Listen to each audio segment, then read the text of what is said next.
Oh, you action figure enthusiasts out there, JC here, and for today's video I'm bringing you something a little bit different. So over the holidays I had a chance to go to a toy store, an independently owned toy store, vintage toy store located in Westminster, Maryland. So they're about an hour from me. Specifically, they're located at the Westminster, Maryland Mall. So probably, maybe 40 minutes or so from Baltimore, hour and a half from Washington, D.C. But I've been to this store before and was really intrigued by it just because of its, not only its size, but also just how well organized the store was. So, they're called Eternia Dreams. It's owned and operated by Allan Semiont. And, obviously he is a big Masters of the Universe fan. That's kind of what you think of when you think Eternia Dreams.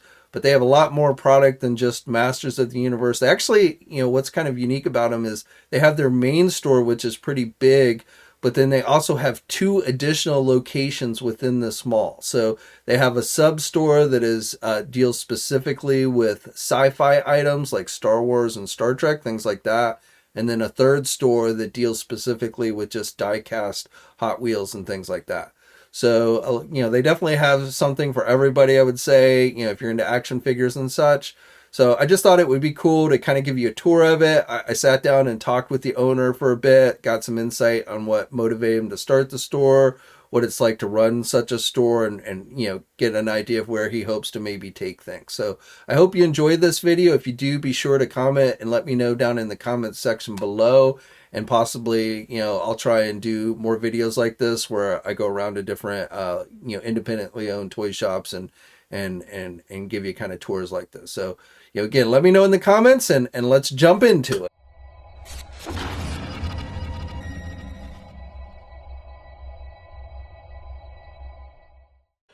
So this is the main entrance to the main store, Eternia Dreams, here at Westminster Mall. And you can see they have a wide range of products, of course, including Masters of the Universe, but other things new and old, like Ghostbusters, Marvel Legends, and more.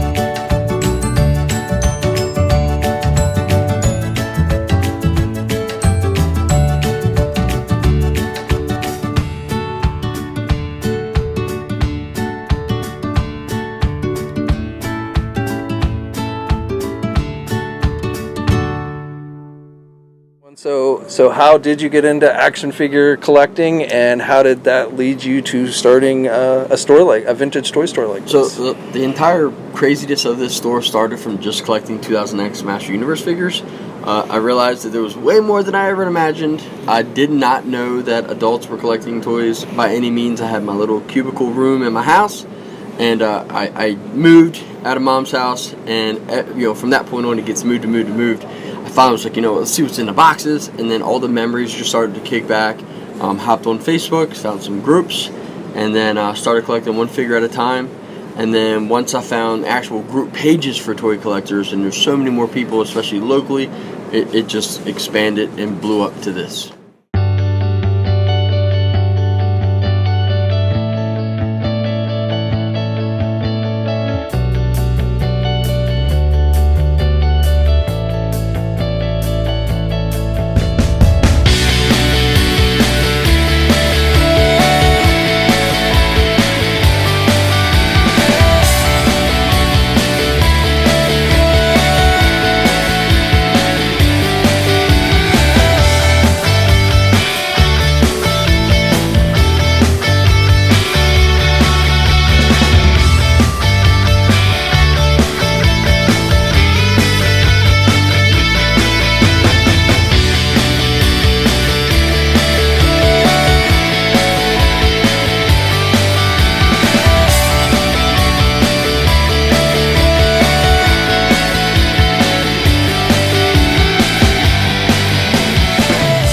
Allan hasn't always been a toy shop owner. In his younger days, he used to race BMX bikes, and from time to time, you can still see him showing off his moves in the store. So, how long have you been doing, like, how long has Eternia Dreams been a thing? I think I'm going on year 5. Yeah, I'm on year 5. The very first store, I kid you not, I saved up a ton of money. I was getting ready to expand my landscape company, and one of my best friends, Adam Behan, is someone from Canada that was really teaching me the ropes of all the 2000X, all the things I missed, what to look out for. And we're talking one night, and I was like, man, I think I'm going to invest in buying a really big collection that I have an option of getting, and not going further in the landscape company. Within 2 weeks later, he flew from Canada. We gutted my 2-car garage. I turned it into a store. 27 days later, we shut the store down, and I got the building in Tonytown because it grew too fast. I bought too much. I didn't have enough room. My house is in the middle of nowhere, so coming out, it just didn't make sense. And then Tonytown became a thing for 3.5 years. It was incredible. It's still our warehouse now, which is packed to the rim. And I found myself at the mall. So you literally started from your garage and grew out from there. Yep. So my first collection I ever bought was 13 figures, so it's always like a lucky number for me. I'm always playing 13 when I gamble, or I'm playing around on the card game. But it completely started from, I wanted a lot of things. I couldn't afford those things, so I knew if I bought that collection, I could keep 1 or 2 things, sell it, and keep going. And then it just became such a hobby into a job. So every single day I go to work, my job just gets more fun.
now, you kind of, not only are you in a mall and you've got a very big store with Eternia Dreams, but you've actually opened up 2 additional stores here in this mall.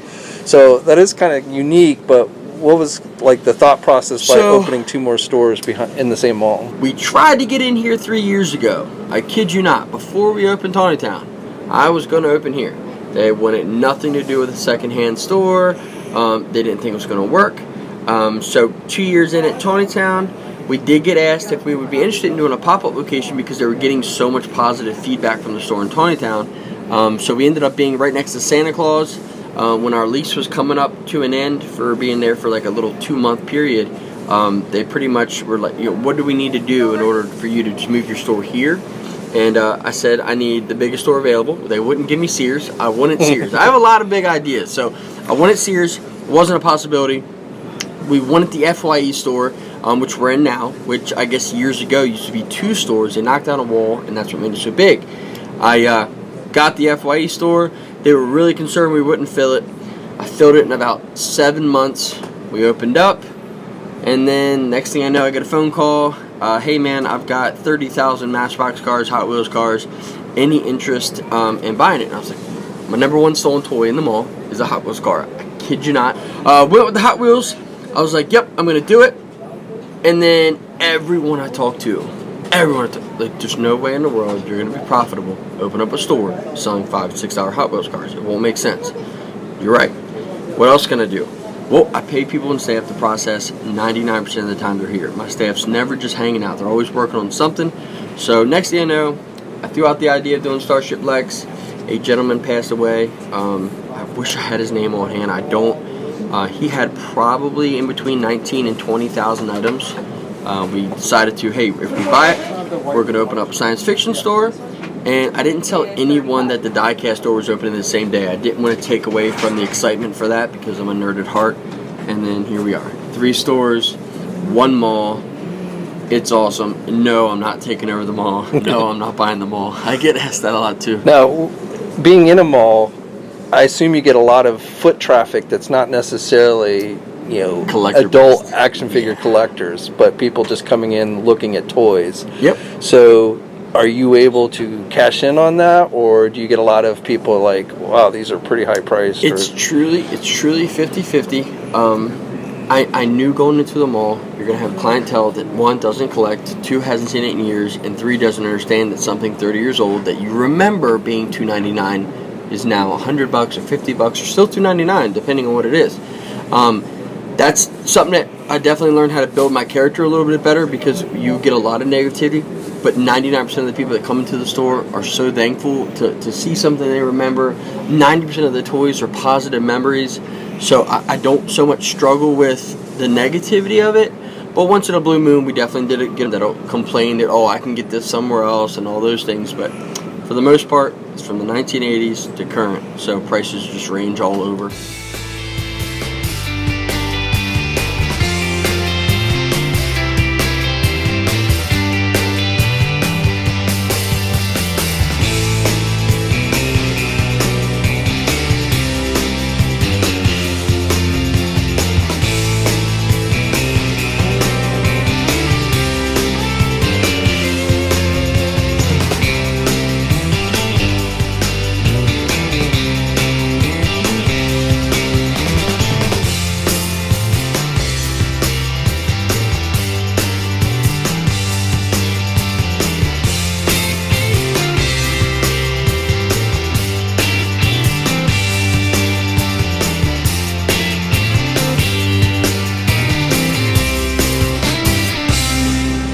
Now, being a vintage toy store, a lot of this is coming from collectors who are selling their collection. Yep. So how do you get a lot of people? Is that totally just people coming to you and say, hey man, I've got this collection that I want to sell to you?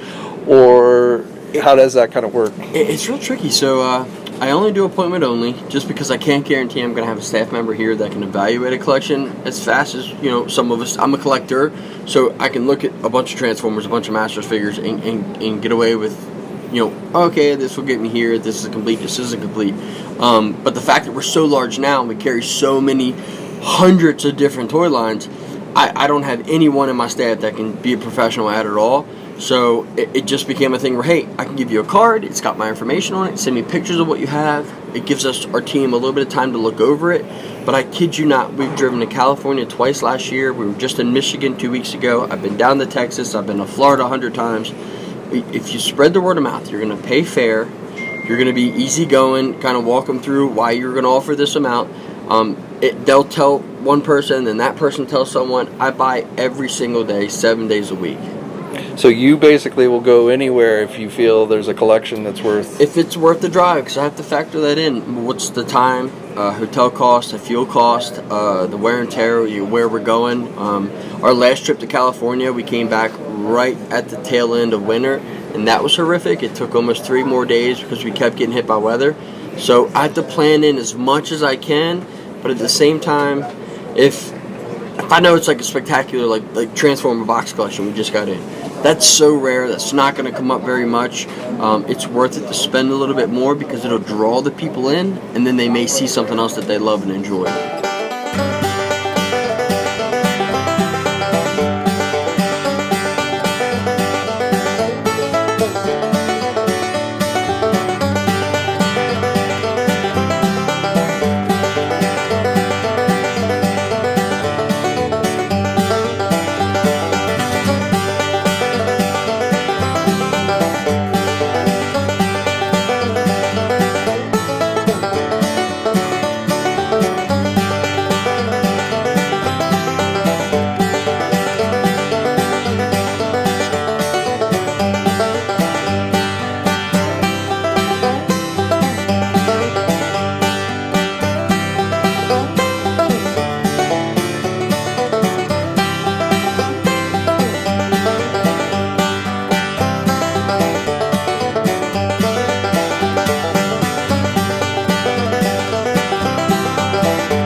Now, besides the 3 stores that you have, you also go to a lot of toy shows Quite a few toy shows. So I'm the negative Nancy when it comes to toy shows. I love going to toy shows. I love going to toy shows, buying, looking around. I do not like setting up at toy shows.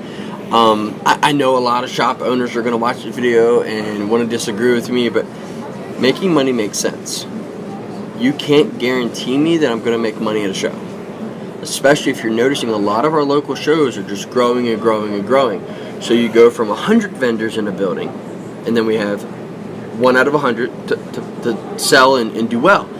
Now, the venue's going to grow to 2 times that. Well, now I've got 2 times the vendors selling generally the same type of stuff. Your profits are lower. The shop or orientation that's putting on the show is going to do very well, but the vendor base won't, especially if you're competing with guys like us that have overhead and bills versus the guy that is going and doing it on a hobby on the side. They're going to be able to negotiate a little bit better. So toy shows are great. I go to a ton of them for the marketing, the advertisement, and just getting people familiar with Eternia Dreams. But as a fan of them, they're fun to attend, not to set up.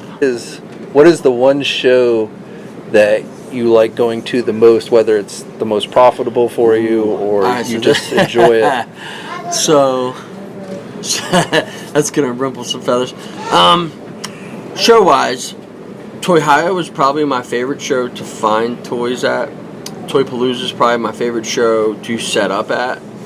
PowerCon's my favorite show to be at because of the Master Universe more following. This past year was the first year that it wasn't 100% Masters, but our booth was 100% Masters, which was really cool, and I think it really captured the people that remembered PowerCon. They couldn't believe, oh my god, like we're not selling wrestling, we're not doing that.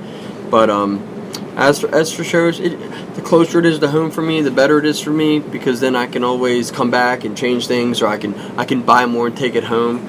But I would love to definitely travel more and experience different shows in better regions. So with all the shows you're traveling to and the 3 stores you have, so how, like staff-wise, how many people do you keep on staff? I have 9 that work 7 days a week in between. So like I'll have 6 people tomorrow. Thursday through Sunday, the other 2 stores are open. This main store is open 7 days a week. And then when we hit the road, we've got 5 or 6 other people that come in and fill in. The main goal for me next year, I don't ever want to go to a show again. I'd like to go to send a staff, set it up, rock and roll with it, because last year 3 of the shows I had 2 different crews out at different shows on the same weekend. So that'll be I'd rather do a little bit smaller of a setup for more exposure than to try to navigate 100 people working at the same time. Not all of Allan's employees are the 2-legged kind. You'll find puppers here working security, though word is you can bribe them with a Slim Jim.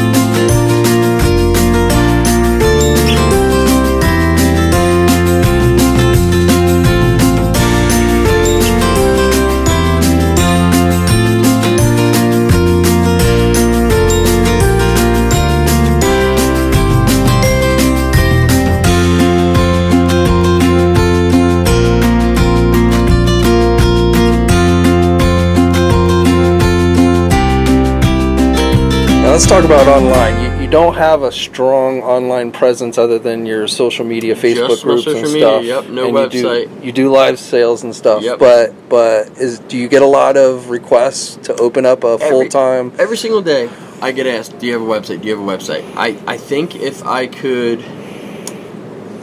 take a break, pay someone to do it, but teach me how to do it so that I could be there to, put up more inventory, My biggest fear is by the time I take a picture of this, I upload all the information, I put in all the conditions, I talk about it all, I've already sold it in my live sale.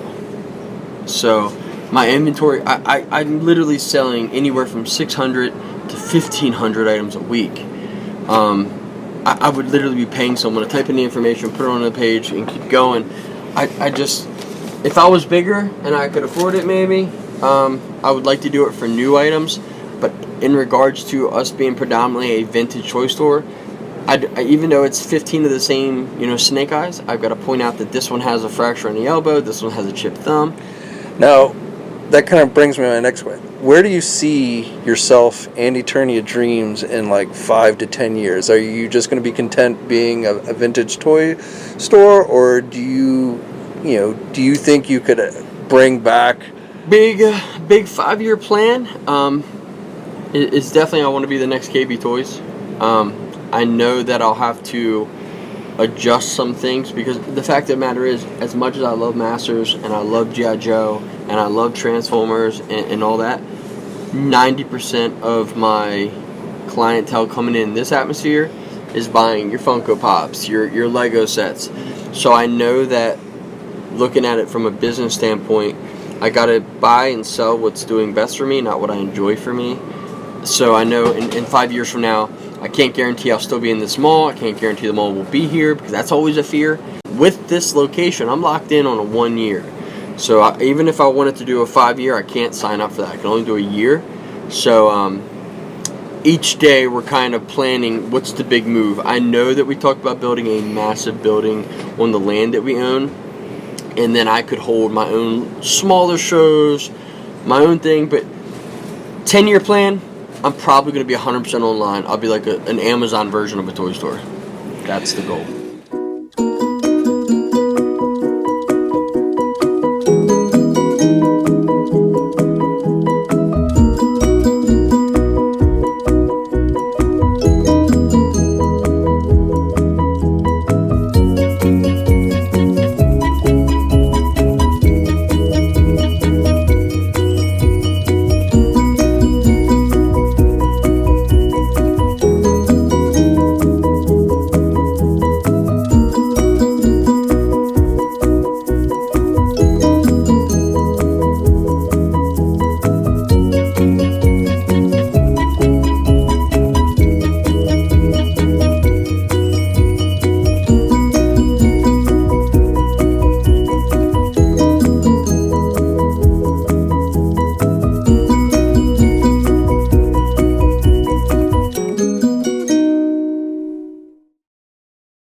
Now, you don't just sell toys. You have a full-on comic book section. You sell vintage video games as well. So, are you going to expand those areas of the store, or? I've thought about it. I don't carry any current books. Unless they come in a collection, I don't go out and, I don't have, all the new newsstand, things like that. I broke all the rules. Everything that I've been told won't work, you can't do, I've done. For me as a collector, and again, to each their own, I've never been that guy that's going to get on the ground at the con and dig through that tote trying to find that one action figure for the deal. If I know that I can go in 65,000 comic books and find the number 13 Masters book or G.I. Joe book and go right to it, simplicity is at its best. So that's why we've done that with video games, we've done it with comics, we've done it with every single... Even behind you, there's 1,500 G.I. Joe figures. They're in alphabetical order. So, nope, I just had too much fun with it. Comics, I don't plan on expanding. I get hats off to any of those guys at shows that set up 200 long boxes. The wait and the time that it took for comics was the hardest thing I've ever done in the store. Comics, take it or... Games, I would love to get more into games. That has been... I've got a Nintendo 64 set up right now. We were playing that all weekend with customers coming in. But right now, it's just slow and steady, a little bit of everything.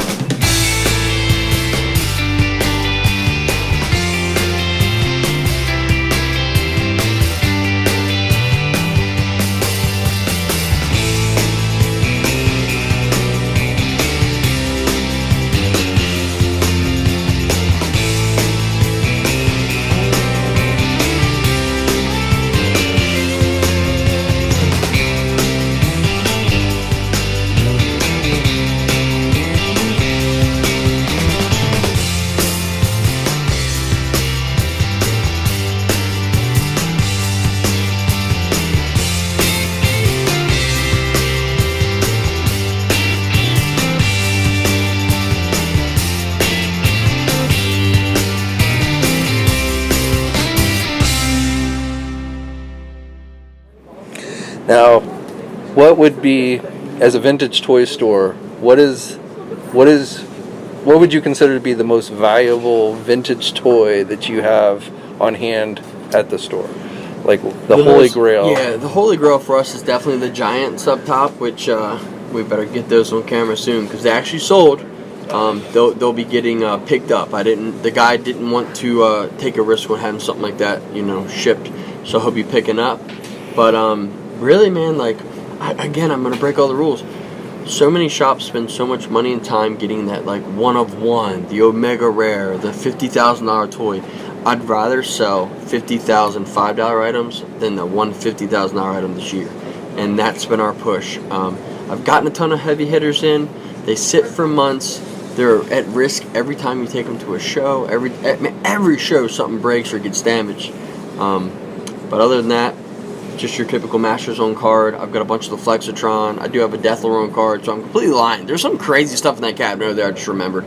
But the Giants take the cake. Now, is there, whether for your own personal collection or something you would love to have in the store to sell, is there a Holy Grail out there that you're looking for or actively seeking when you go to shows or look at people's collections? I kid you not. I had a customer come in, and we probably spent an hour talking about stone protectors, which were those really cool. They're not the battle trolls, but picture a He-Man figure twice the size with a stone on them. I have all those as a kid. I remember them so much as a kid. If I could have anything in my store more of, I would love an entire section of stone protectors and biker mice from Mars. All those little lines. Not that there's too much craziness going in value with them, but they truly do make everything I do make sense in my head. All right, final question. Sum up in just a couple words describing Eternia Dreams and what it means to you. Okay. Eternia Dreams is pretty much simple. It's all about hustle, ambition, and inspire. There are 1,000 jobs out there every single day looking to hire someone, and there's 1,000 people out there that can develop and have their own things. I took a passion of mine, a hobby of mine, made it into a good business, and every single one of my staff members, I push and push and push, so one day hopefully they have their own store, and they build up all the same dreams and things that you can accomplish by one step at a time. So Eternia Dreams is definitely a family-based madhouse, is the best way to put it.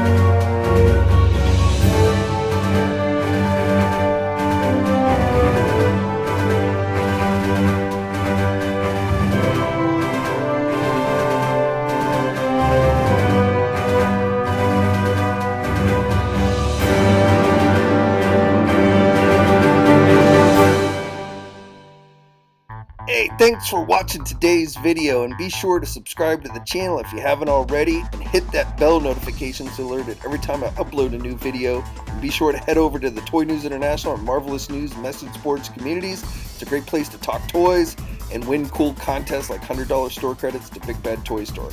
And remember, action figures are great.